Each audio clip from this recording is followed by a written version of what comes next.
Welcome to another episode of The Learning Equation. I'm so excited to be here with Dr. Barbara Mullen from Rush-Henrietta Central School District. Thank you for joining us, Dr. Mullen. Absolutely. Thank you for having me. I'd love for you just to kind of tell us a little bit about yourself before we kind of jump in. Anything you'd like to share as far as your journey? Absolutely. So I am always really grateful to be able to talk a little bit about my path to this role, to the superintendency. I actually started in journalism, in public relations, coming out of undergrad. I'm from Illinois. I'm from Chicago originally. And so it's a city of big shoulders. It's a big advertisement town. I really just knew I was going into public relations and had a little bit of time working in public relations firms. And then just kind of had a what am I actually doing to impact the world moment in my early 20s, coming from two parents who were educators. So my dad was in higher ed and my mom was a special educator as well. And I guess it just was imprinted upon me as a kid. And so I left that field, started working in Chicago Public Schools as a special education teacher, and then went through the ranks in a couple different cities, just serving as an educator, as a building leader, as a district leader, and then really began to find that the superintendency is the most impactful systems leadership role to impacting change on both students and the adults that serve them and the community as a whole. And so I pursued this seat, and I have been here at Rush-Henrietta for 2 years and loved it ever since. Oh, wonderful. And the first female African-American superintendent. Yes. Let's not leave out that little tidbit. Yes. I always have to give a nod to the interim, Dr. Pam Kissel. She held the fort down for a year before I got here, a little bit under a year. I started in April. Wednesday is actually my 2-year anniversary here. I started in a weird day, April 3rd, or Thursday, I think it is, April 3rd. So I have to figure out how to commemorate that, because the average tenure specifically for Black women superintendents is 18 months, if you can believe that.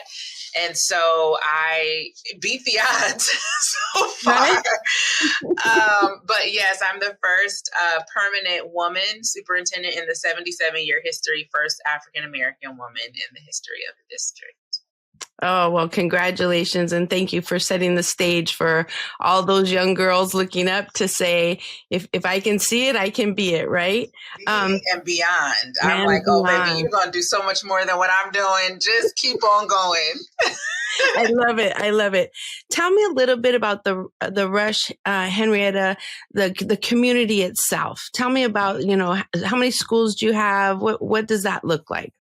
Yeah, so we have 9 schools. We have 9 sites, and we have an alternative learning center that has what I call the Unveil schedule, which means that students get a non-traditional experience that is really tailor-made to their learning preference, to their whole child needs.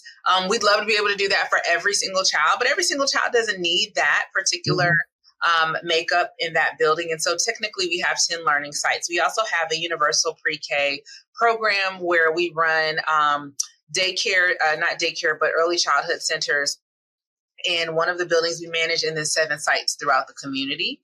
And so we are about 5,600 students. We grow by 70 students per year, which in this day and age is actually pretty significant. So we are still growing in our county. We're 62 square miles, and I say we're like a unicorn. So we have some rural community members. Rush is a right to farm town. Henrietta is squarely suburban. It was one of the first suburbs of the city of Rochester to fully integrate in the 60s. And so we've always had African-American and families of color here for many, many years, and our staff as well. And then we have the towns of Brighton and Pittsford, which are smaller towns, and they abut us just a couple of blocks in their town.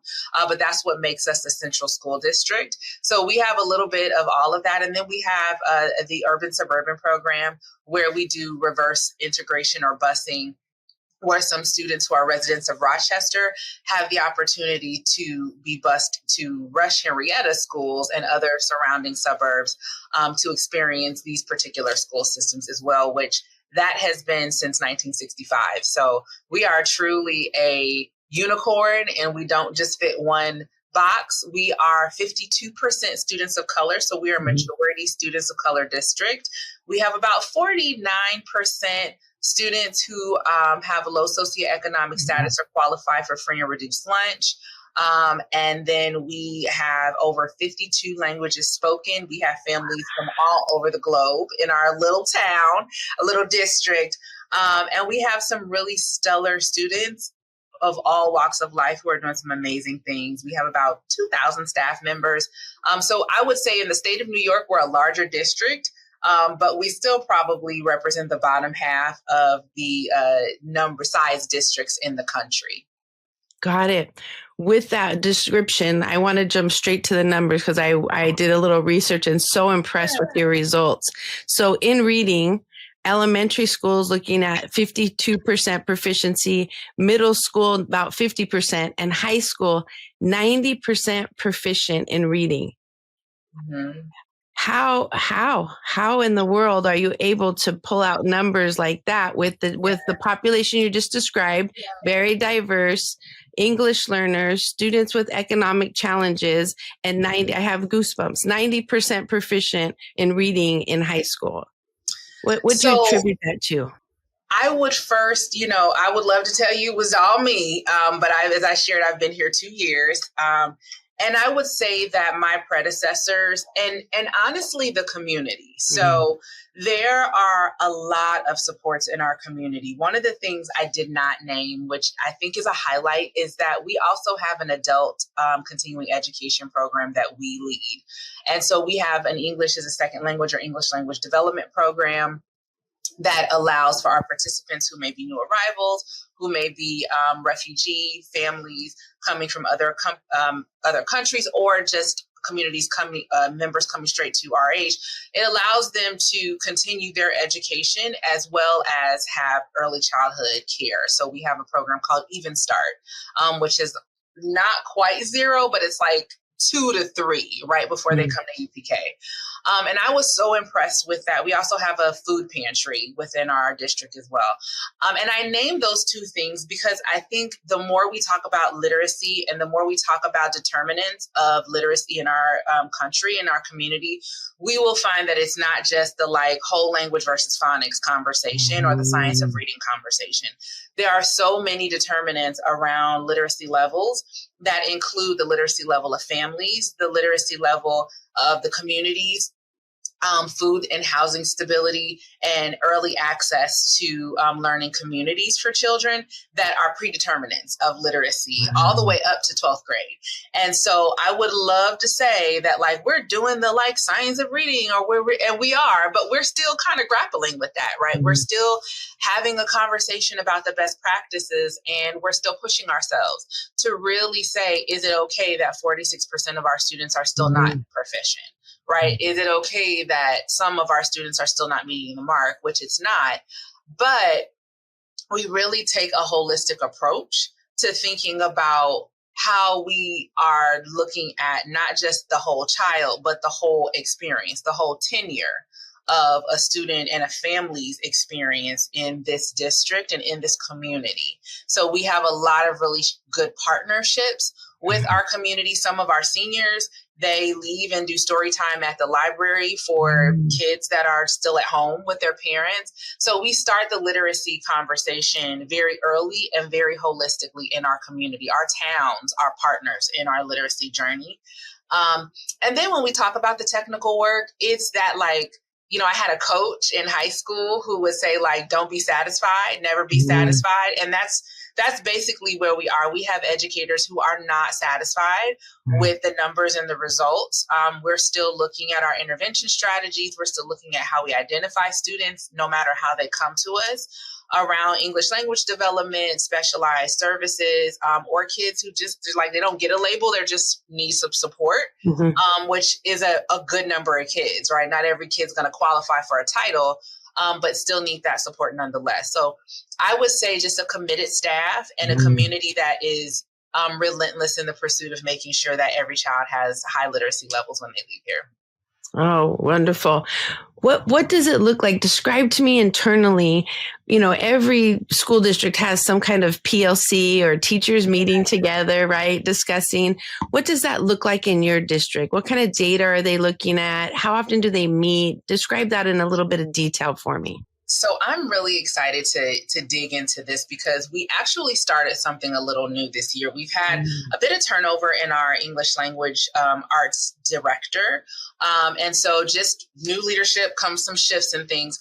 And we've had a moment outside of just kind of the right to read, a reckoning that people are most used to.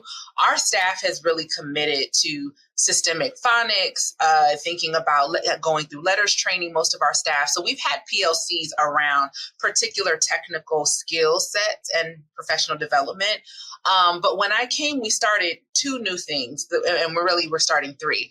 The first is we started a principal PLC, which we found was really important because they get to grapple with some of those very difficult systems questions that live outside of the classroom, like how am I designing the master schedule? How many instructional minutes are we devoting to first best instruction versus win time versus intervention? How is the master schedule being developed so that kids are not being pulled out during first instruction for intervention? So now they're like just further behind, right? Because they're not getting it. So those are the types of things that we really needed our building leaders to have PLCs around and grapple with. So there isn't this assumption that like, well, I have good instruction happening because my teachers have all been trained in letters. And I have these other systems that are competing with first best instruction. The principal as the instructional leader is a culture that's a bit of a shift for our district, really.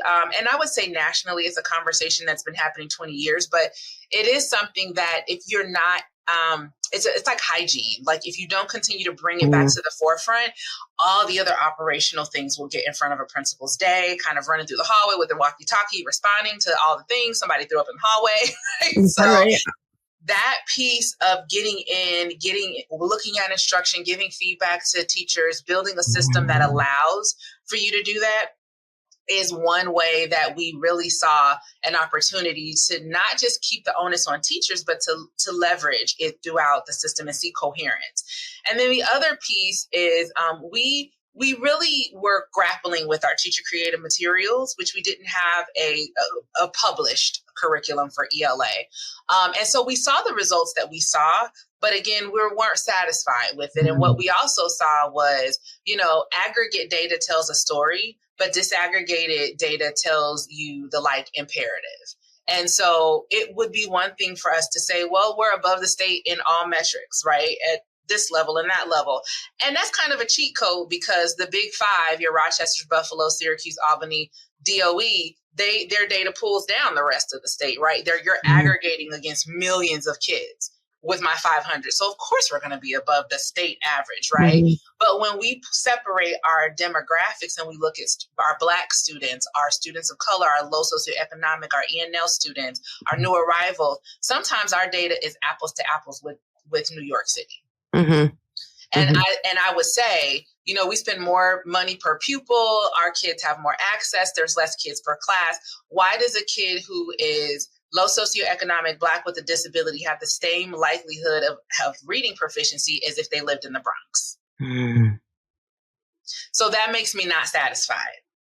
And that's no diss to the Bronx, because I love the Bronx, but my uncles live in the Bronx. But at the end of the day, they know what their constraints are as a major metropolitan city serving over 1 million children, right? We should be able to do a lot better. And so when we began to disaggregate the data, we pulled our ELA teams together and we said, let's look at how our teacher created materials are giving access and opportunity to every child. And what we found was that, well, what you created might be giving access to a kid who was already coming with 5,000 words in kindergarten, but not a kid who's coming with 2,200 words. It may be, for a kid that has prior knowledge and an understanding of Yosemite, But a kid who has no understanding of Yosemite because their family is from, Dubai or from India, and they know a completely different series of national parks is creating a barrier. And so we really needed to be thoughtful about our power standards, unpacking like how are our assessments actually mapping and tracking to some of the standardized tests and really the skill development that's going to progress over time for every child. And we found that we weren't servicing them. So we've really begun looking at data, not just, okay, how did we do aggregate, but how did every child do on every standard, especially the ones that progress year over year and build upon each other. So that's how that work is looking. And I'm going to tell you, it's eye-opening for educators because no educator comes into work and says, I'm just going to half do it today, right? Like if they're tired, everybody's like, I'm going to give you the best I got. Yeah. But no one is saying, I don't want every kid in this classroom to have a good opportunity to have a high quality instructional experience. But they're limited at times, and they rely on our research, development, our teams to create opportunities for them to dig deeply into their practice. And so when we begin unpacking assessments, mapping them, tagging them with standards and saying, wow, in kindergarten, you guys are going really heavy on phonics, but they don't look at any comprehension. And we had some teachers who just were flabbergasted. They were like, wow, I can't believe I haven't done this. Like, I can't believe that we didn't teach it at all this year. And they were really compelled to think deeply about it. And so that paved the way for our curriculum adoption that that we piloted this year and went full throttle. And I think that's the best way we're going full throttle next year. And I think that's the best way to do a curriculum adoption is to do that action research with your teachers so that they can see the imperative, right? It's not just an edict that superintendent thinks is great. And I went to a conference and they sold me on it. I really want them to feel the moral imperative of why adopting these curriculum materials and using them is going to help their practice. Oh, gosh, wonderful.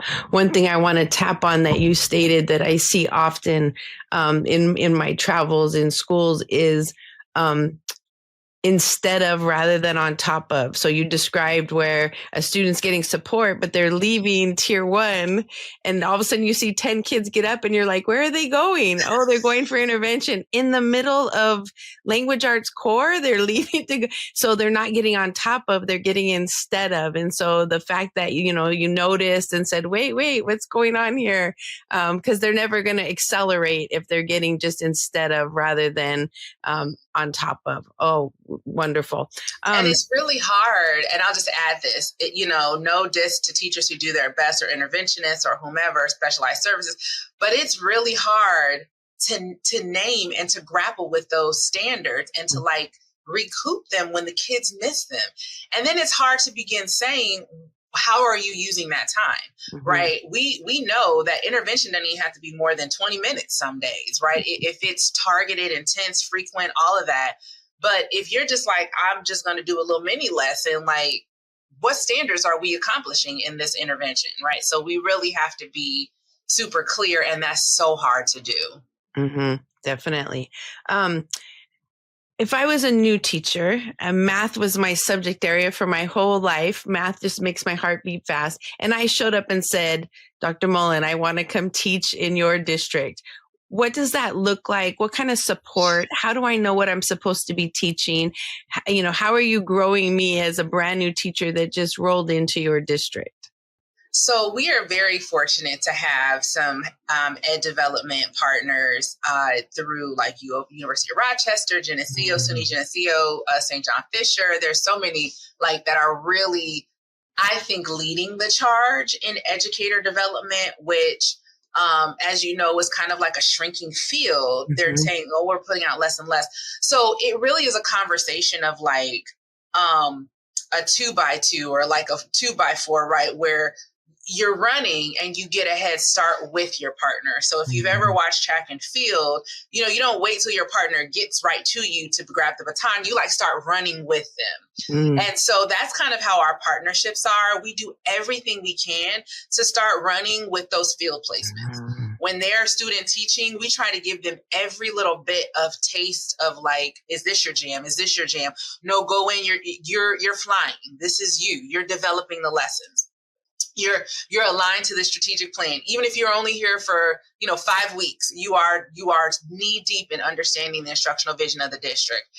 And then if they really like it, which a lot of them do like it, they really do join us after they finish their placements and graduate. But once we do the baton handoff and they become, full teachers of record here, we have a new teacher orientation, of course. We have new teacher institute. They get a mentor through the Rush-Henrietta Education Association. And we got really clear in the last year and a half of what our instructional vision was. So before I would tell my team, I would say like, hey, I'm new. I'm like an alien here. This is new to the planet. Like, what would I look at and see and know what the instructional vision is? Like what the non-negotiables are, what the values are. Like, where would I see that and how would I know? And they didn't. Like, they would be like, good question, because we don't really know. We don't know that it's been articulated.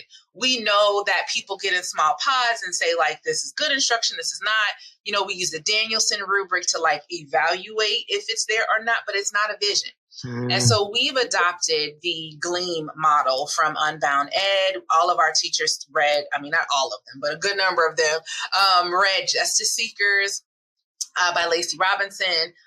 We did have her slated to come last year, but then weather got it messed up. So we're still trying to bring her to like give the whole hoorah. But for a new teacher, they walk into a building and they see GLEAM everywhere. They see it in the classrooms. They see it at the top of the agendas. They see it everywhere. They hear it in the new teacher orientation. They know what the acronym stands for: grade level, engaging, affirming, meaningful. And they begin to make meaning. Because what I'm not going to tell teachers is I'm not going to say, this is what affirming looks like. This is what meaningful looks like. They really have to have a shared understanding. And that's part of the homework. It's like, get to know your kids so you know what affirms them. Get to know your kids so you know what engages them. Get to know your kids so you know what's meaningful to them. And that's the charge and challenge. But they know it's also the expectation that you're doing grade level. So as soon as a kid comes in and they're like, oh, I don't get it, you don't drop the rigor, you begin to think about, how do I, hold them and bring them up and start supporting them. So those are the ways that new teachers begin to feel supported and brought into the fold. That's kind of the loose tight around what the instructional vision is. And then we have some amazing content directors who really dig into the content areas and begin working with them and coaching them to really help them understand, what does GLEAM look like in your content area? What does it really look like for the students? And then I would honestly tell you, our students are going to tell the kids hands down, tell the teachers hands down every time if it's working or not. Even if you don't ask them, they'll let you know. Why are we doing this? Miss, what is this? Why are we doing this? Or I'll walk in and I'm saying, oh, how's it going? Oh, I kind of feel like, but that's far in between. Most of when I walk into any classroom, most of our kids are very aware of what's happening. They're engaged and they're eager. Now, high school kids, they're not eager about much anything. Like Beyonce could walk in and they'd be like, oh, that's my mama like her, but okay. Like, they just not going to give you more than what you get, right? But I do when I see the fruit, like you talked about the data, when I see the fruit and the outcomes and what our kids are prepared for, then I know that a good number of our kids are getting that instruction, and we still, again, are not satisfied with the ones who still, we still need to push. Got it. I know you are a big technology buff. I know you are a googly person, right? Part of GSV. So how does technology such as AI and adaptive learning tools support the instruction? How are you letting teachers dabble? How do you let them innovate, right? Not to be so tight like you described, that they're bringing forth their best. So I want teachers to always think of technology as a toolkit and a toolbox.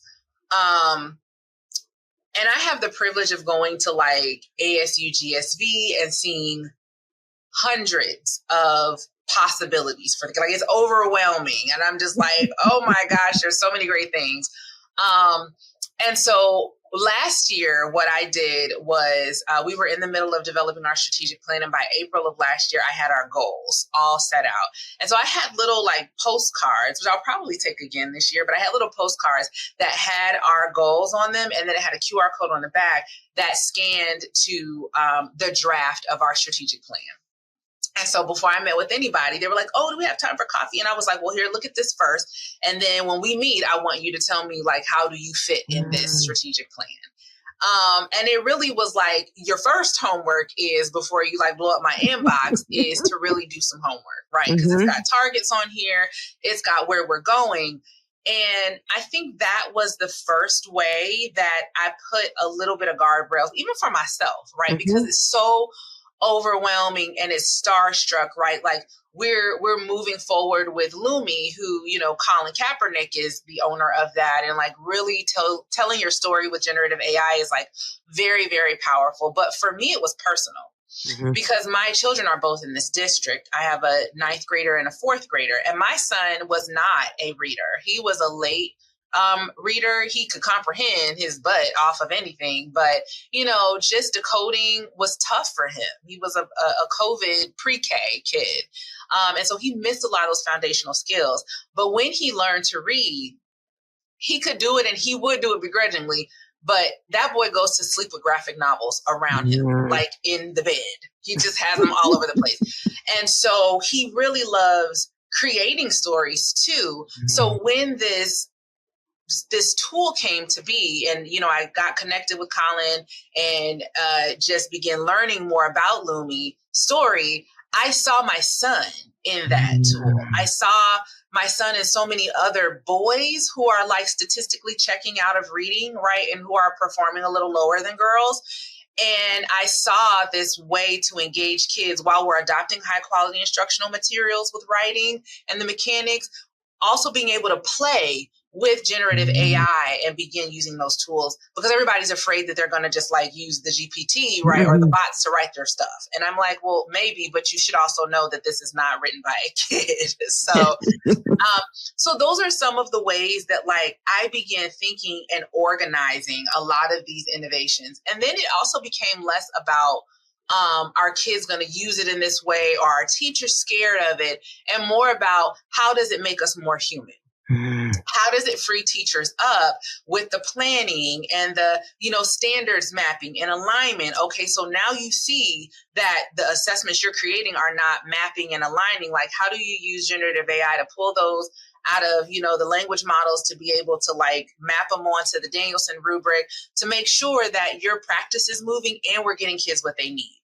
So those are the things that we're thinking about. And I only adopted 2 that the district sanctioned. So Magic School and Lumi Story were the only 2 we've adopted per se. Of course, everybody has access to the free stuff. Gemini, this, that, Gamma, whatever, you know, little thing you find on the internet. But I wanted us to be super clear that we are embracing it and that we are investing in both teacher capacity and student as creators. It was very important for me to pick a tool that allows students to create and really think about the ways that they were creating, as opposed to being passive consumers of generative AI, right? I didn't just want them to say like, write me an essay on blah, blah, blah. I wanted them to think about my student, my characters walking through the forest, and she has this, that, whatever. So that's the way we're thinking about it. I also really encourage our staff to bring me innovation. We have an AI steering committee, an AI adoption framework that we're using. And it's not just AI either, right? There are some ways that, you know, we're trying to streamline and be proficient in our data protocol, like how we do data analysis, our dashboards, you know, our predictive analysis for our budget. If we use this tax rate, if we levy that amount, what will the tax rate be for folks with given assumptions and trends over years? So it's not just this kind of flashy stuff. It really is thinking, how do we free up ourselves from some time consuming stuff so we can spend time and focus on relationships? Yeah, right. What are you going to do with this extra time you have on your hand? One of the things that I often find is districts are lacking in clarity of focus. And so the fact that you hand them something that says, here's the things we're focusing on. Don't even come talk to me until you can describe how this is going to help and support these particular things. So kudos to you all, because we just were at the Q, presenting at Q, and their MVP was clarity of focus allows you to say no to one more good idea. Yes. Right? Because there's so much, there's too much. So with that, describe to me a little bit about your vision 2037. So to see, you're not just thinking about what are we going to do this year, you are already looking at how do we be sure that we have a clear vision and everyone's aware of it. Yeah, so that actually came because I like to spend a lot of time in our UPK classrooms. So it's good for the soul. And so last year, when we started to start the process for developing the strategic plan, I spent some time in there and I really began to think to myself, this plan, year to year, you make a strategic plan and maybe it's like 4 years or 5 years or 3 years. And the jury is out of like, what's a good length for a plan. But when I was looking at the kids and they were 3 and 4, I thought to myself, wow, like these kids weren't even born during COVID. So they're like 2021, 2022, they weren't even born. And if they were like 6 months, like 3 months. And so the only thing that they know, just like us, right? Like the Spanish flu of 2018 or whatever it was, like you only know it post-mortem. You only know it as like this thing that happened and you weren't here for it, right? Vietnam War, like all of the things that are cultural, but we weren't there. So we only just get to hear about them. And so they'll always have this mindset and everyone will be talking about, well, COVID and the shutdown and the this and the that and the this, and they will have no concept of that. And so it really helped me to say, we're done talking about post-COVID because the children who we're leading for have no idea what we're talking about. So that can't be our starting point. So what do they need? What does this generation need? What do we need to prepare the class of 2037, which is now our kindergartners? Yeah. What do we need to prepare them not for a post-COVID world? Because that's this. Like they don't know it as post-COVID. They just know it as the world, right? What do we need to do to prepare them to be out into the world, right? Because nobody walks around saying like, we're a post-World War II world.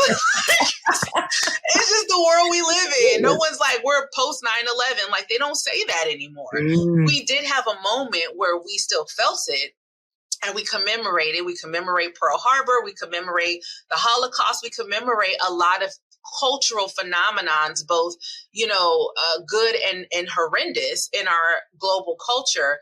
But we don't just hold on to it forever. And so that was really the impetus of saying, like, we need a vision for an academic generation that is not defined by COVID.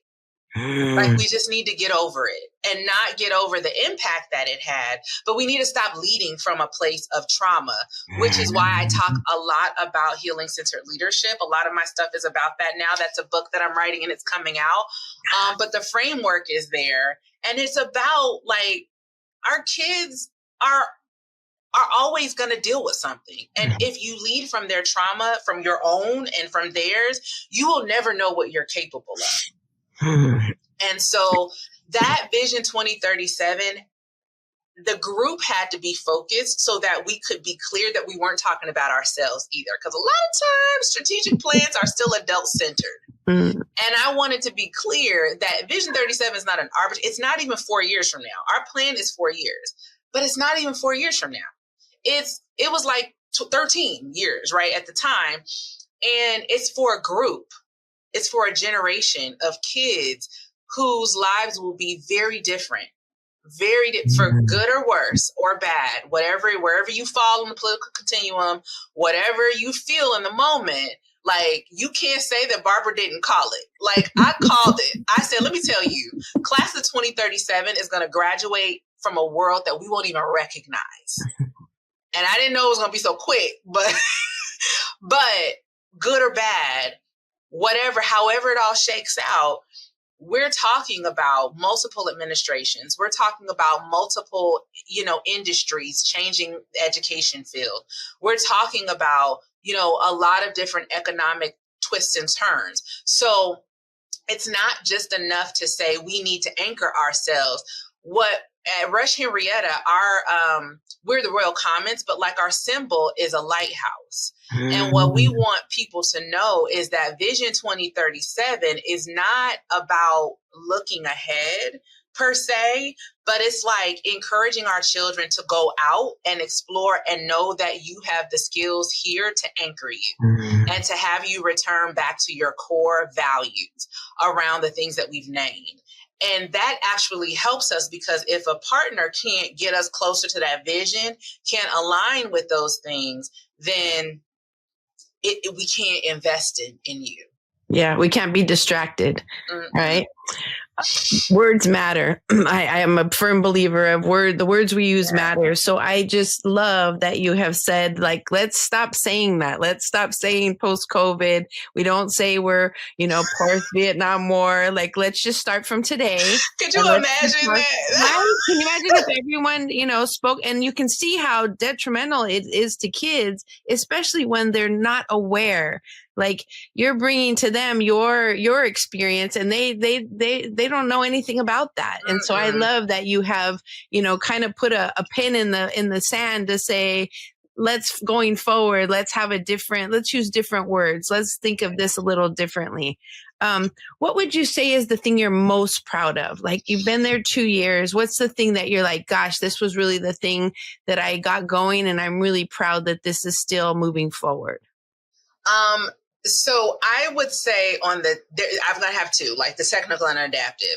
On the technical side, I am really proud of the work we're doing with our leadership team. I brought in a deputy superintendent, and I'm going to tell you, like, people know this is just known. I caught all kind of strays because, it was seen as inflating the cabinet, adding another administration. Like, why do you need a deputy if you're already there? But I believe that what people don't really know, the kind of everyday community member, what they don't know is like what it really takes to lift outcomes for kids, for everybody.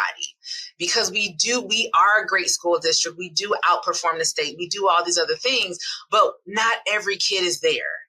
And I really needed a deputy, because I was like, whoa, I'm not directly supervising, observing, coaching, evaluating principals, leading their PLCs, doing this work, because that's not the superintendent's job. But a lot of people don't know that. And especially in smaller districts, they think it is. And in some places, superintendents don't really buck at it.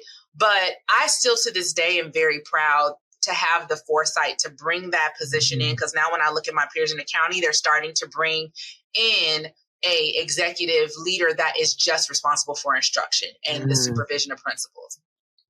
Assistant superintendent or deputy superintendent. So I'm very proud of that position.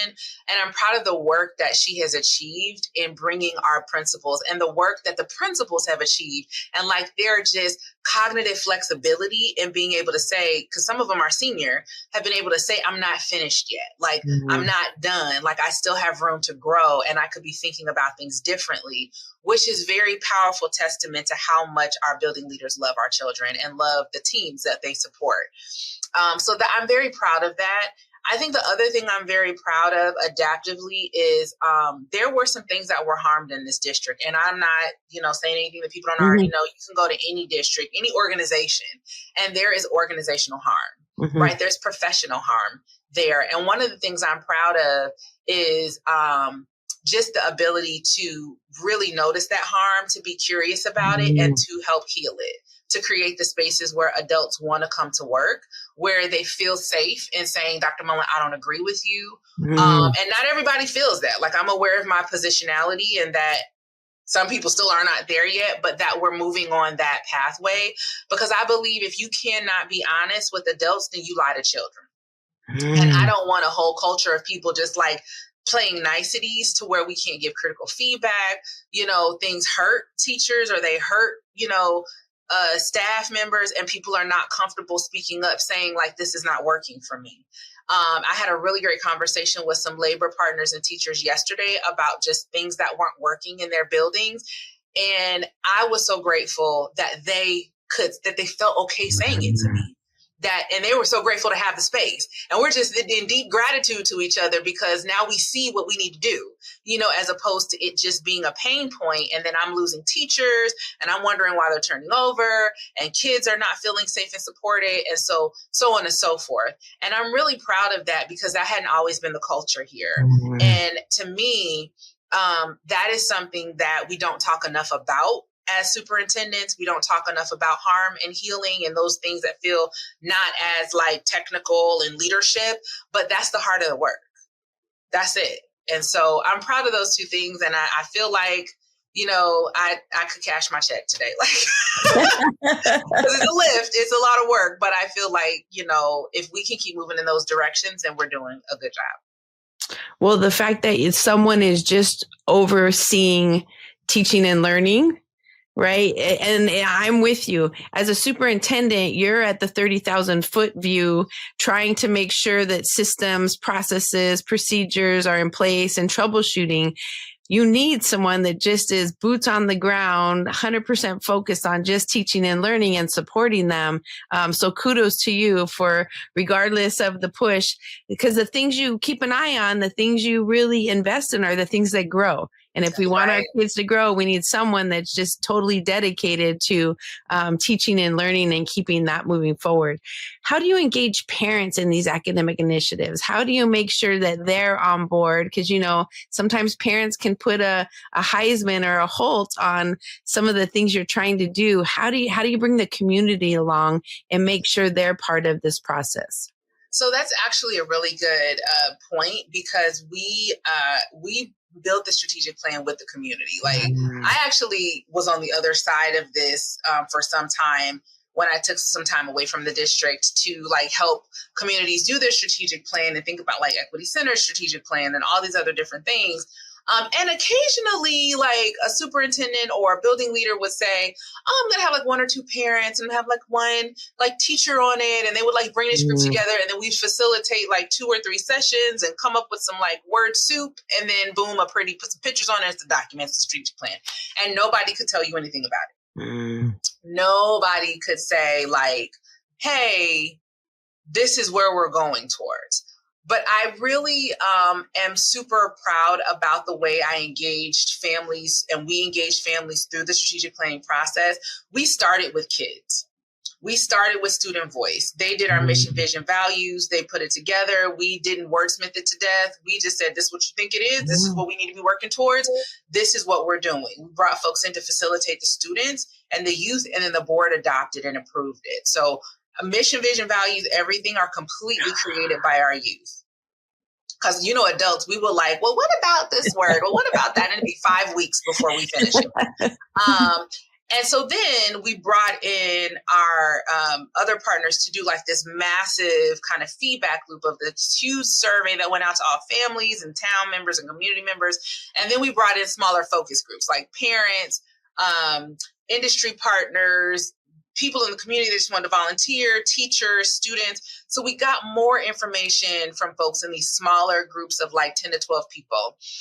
And then we did a big community design day where we had like 100 people show up, parents, alumni who are now parents, like different people who just were like, we've never done anything like this. This is amazing. And we continue to say like, what do you want to see? What do you want to, how do you want this to go? So that was fun. We had Panera, we had like balloons, and it was wonderful. But then once we approved it, now we're the like literal microsecond generation. Like you could have a lot of information and the next news cycle, we're already on to something else. Like I could tell you the things people are talking about today, they weren't talking about 2 days ago. And the things we were talking about 2 days ago were noteworthy, right? But like we've all moved on to something else. And so in this world and society where you have attention for that amount of time, I have to keep putting things in front of our families. So after we did it, we have our district parent advisory council and our multicultural parent advisory council. I put it in front of them again. I said, let's walk through it so you know what our district plan is this year. Let's walk through it. Let's walk through it. Let's walk through it. In my e-news, I do a highlight of like, this is how it aligns to the strategic plan, Vision 2037. We have videos that the boards have done. We go to PTO meetings and we say, well, this is a part of our strategic plan. This is how it aligns. And I'm going to be fully candid with you. I use the Karen Map dual capacity building framework and really thinking about how do I need to build parents' capacity to co-lead with me in some spaces. So we do a lot of like professional learning just around district operations or how we need to run so that parents have a bit of understanding around the perspective. And then we ask, okay, this is what it is. Now that you know how it has to go, what are your feelings or thoughts about how it should look, the outcome, the end game for your kids? And that has been really helpful. But what I can also say as a parent in the district is I miss a lot. I miss a lot, and I'm the superintendent. I miss papers that go home. My husband, he's like, oh, it's the readathon. And I'm like, when did that start? And I'm the superintendent. Right. So I can only imagine that some parents, and it could be I miss a lot because I'm a superintendent, right? Maybe the mom who's not gets more information. But at the end of the day, I don't know what our parents do. So I have to assume that they needed frequent communication. They need multiple ways. They need it directly from their principal because they might read my email, but they're definitely going to read the principal's email. You know, they're definitely going to read the remind from their teachers. And so while I communicate directly with parents who have the privilege of being able to come to these literacy nights and PTO meetings and what other kind of meetings, some parents are like, I just made it home. Rice is on the stove and I'm going to bed. And when I say some parents, me. It's me. I get home, rice is on the stove, and I'm going to sleep, right? So I have to be able to make sure that the person they talk to the most, their teacher, has that information too. And their principal has that information. There's some research, and I hate saying some research, but I think it's like our school's community or something like that, that they just came out that says most parents do not trust the federal government, the state government, and sometimes they don't even really trust school districts, district leadership, but they trust their school principal and they trust their child's teacher. And so while we kind of all figure out what the heck is going on at the federal state level and, you know, trying to grapple with it at the district level, I have to make sure that my principals have information that's helpful for parents and the teachers feel comfortable communicating because they are the ones that the parents trust the most. So while it's nice and they're like, oh, it's nice to see you and nice to meet you, I don't have the most political capital with parents. Those folks do. So it's really important to make sure they're ready. Right. Ready to answer the questions. Yeah. With that, if you had a magic wand and you could make a wish, what policies or reforms do you think are necessary at the state or federal level to better support public education? So if you could make one change to say, wave that wand, what would be some of those policies that need to be reformed that are so antiquated that they're more barriers than support? Yeah, I would so what I like people to know is that like the Appropriations Committee at the federal level, for which I talk to my Congress people all the time. I talk to people who ain't my Congress, but I'm like, I'm not your constituent, but you on the Appropriations Committee, so you need to listen to me. Like that's just where I'm at. Like I'm through talking to mine. Now I'm going to talk to yours for you. But I wish people knew more of like what's in those bills, those like budget bills, the appropriation that's like real sneaky Pete. And so in my mind, way more would be pushed in those bills. Way more would be kind of pushed in and people would be aware of them and like know who's on the committee and who's not at both federal and state level. Because I think that a lot of times when we're asking for things like fully fund IDEA or we're asking for more money for, you know, teacher preparation programs or, you know, we're trying to give like reciprocity across the states for certification or any of those things that really make a difference, I really do believe that it's it's money. It's all money. And so people will say, well, they're entitlements and they're whatever, but at the end of the day, if you are fully committed to funding education, it just needs to, at the risk of sounding like a socialist, right? You need to commit, right? That you just need to put the money there. And a lot of times people will say, well, and this is what I tell people all the time, they'll say that we were flushed with cash over the last 4 years because of ARP and COVID relief funds. And where did it go? And I will say, do you know that we're 70% people?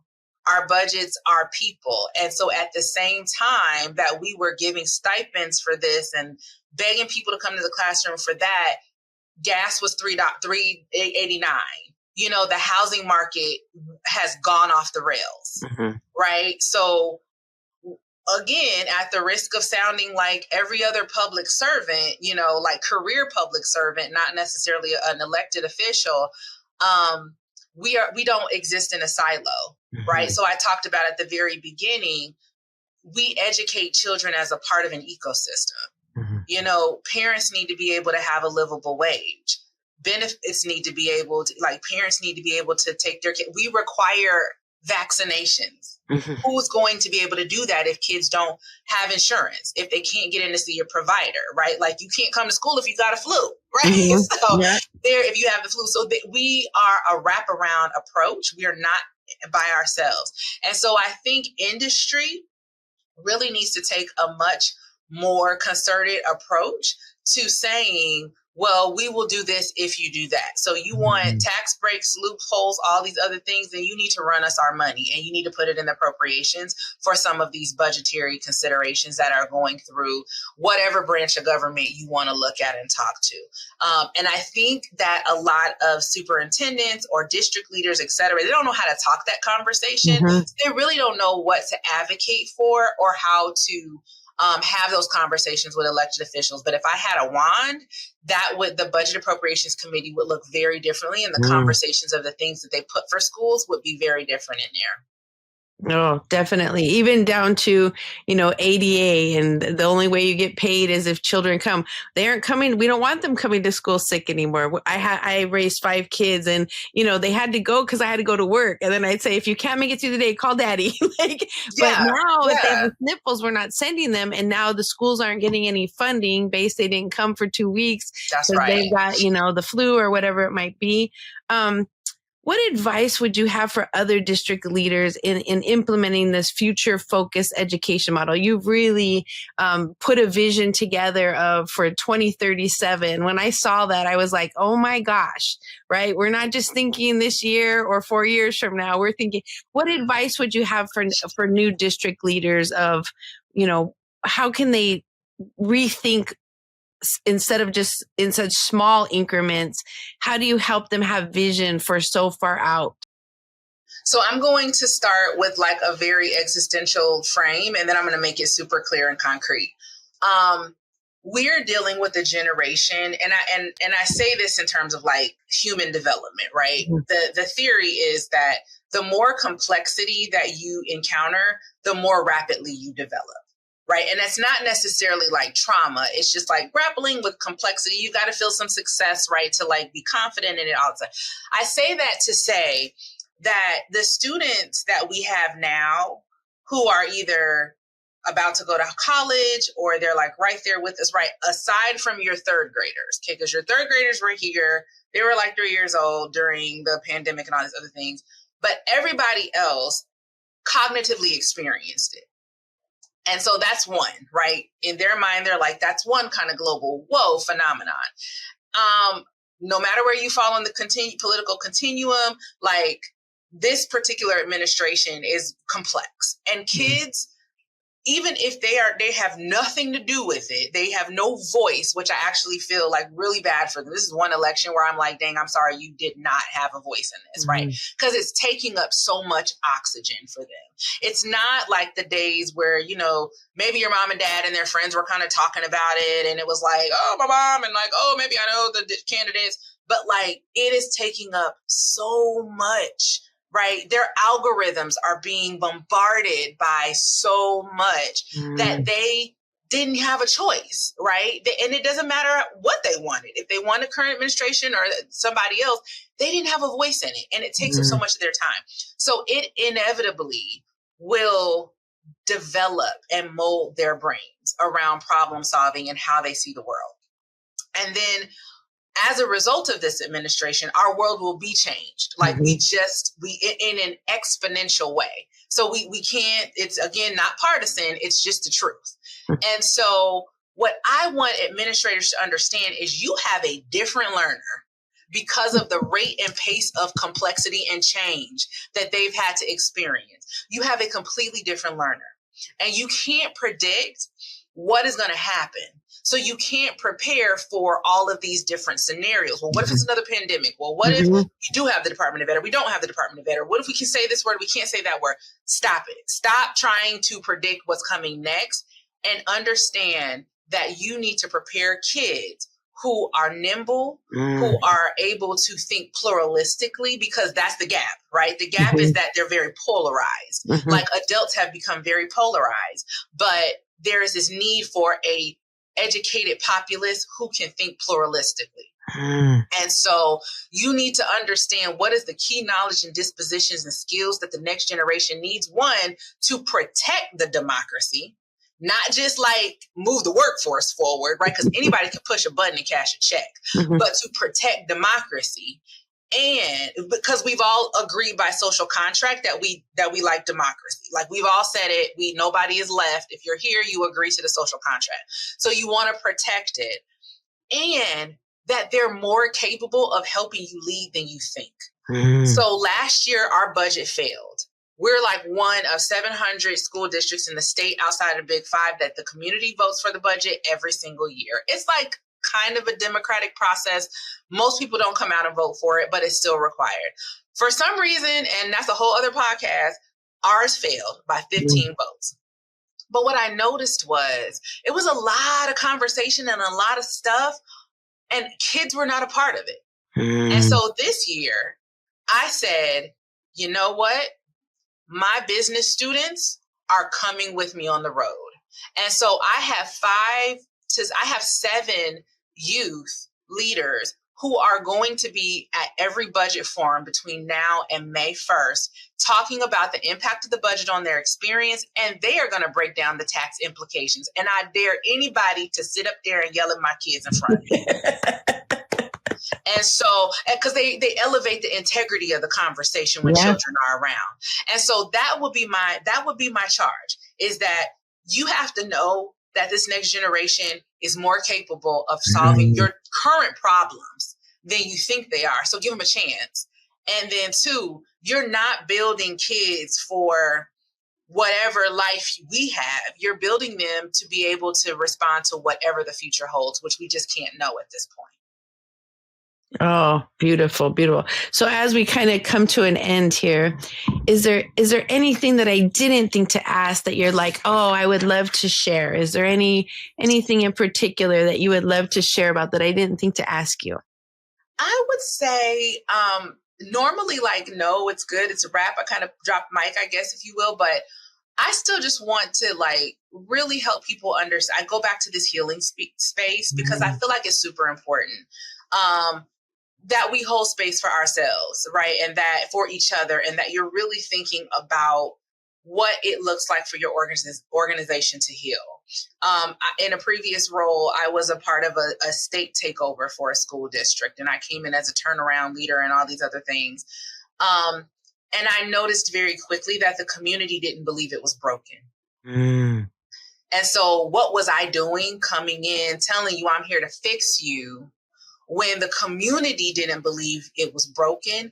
They believed that they were not, that we were not, and I say we, but like the district wasn't making good on the promise, right? So it's a mindset, right? And so I'm like, there's some harm here. There's harm with consistently telling a community they're broken, with consistently telling a community that they're not measuring up, and the kids are not proficient, and the kids are not this. Like, I don't believe you lie to people. You tell the truth about it. But I think the way you say it matters. and that you don't come in and take over anything, turn around anything. You build with people. You build with them and you equip them to do it. You invest in the community and build the capacity to lead together. And that's how you truly heal a system. And so that's always my question. And I would say that's my last other little tidbit to my leaders, is just like, always be curious about the harm that happened in a place before you got there or while you're there. And then ask yourself, what does it look like for this community to heal? Great leadership tip. One of the things I see often when leaders change districts, they initially attempt to come in and push whatever they did at the other place. And it's like, no, it only worked over there because you built it together. You healed together. You grew together. So when you move to the new place, I love your, be curious, listen, what are their pain points, and let's grow it together. Dr. Mullen, it has been such a privilege